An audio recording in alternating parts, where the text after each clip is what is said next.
Il quesito è questo.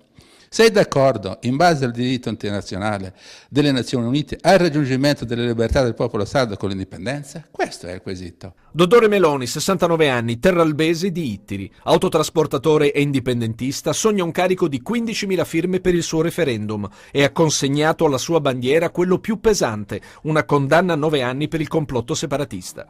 Il capo della Repubblica di Maluentu spiega il suo stato di Sardegna e spiega come viverci. Per Meloni l'unica avvertenza è l'indipendenza.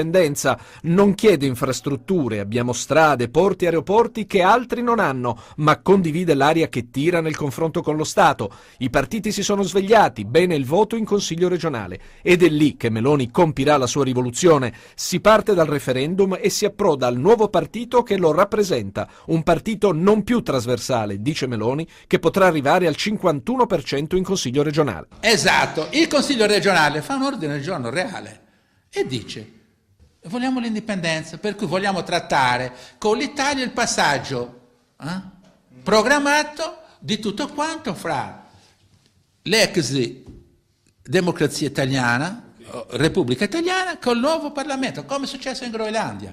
Tutto praticabile, già fatto da altri, dice Meloni. Serviranno 5 o 6 anni, ma intanto prepariamoci al botto politico prima e al movimento di liberazione nazionale dopo, per il governo provvisorio. Ma nello Stato sardo di cosa vivremo? Noi dobbiamo puntare sull'agricoltura, l'allevamento, su prodotti che sono quelli di nicchia, perché qui abbiamo le possibilità per crearli, e il turismo. Sarà uno Stato ricco, quello di dottore Meloni. Ti addormenti una sera con i debiti verso l'Italia, ti svegli l'indomani nell'equo Stato di Sardegna.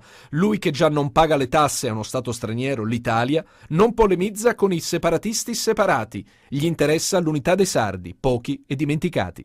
Morale, non avendo potere contrattuale, l'unica cosa che ci rimane è questa, l'indipendenza, decidere da noi il nostro futuro.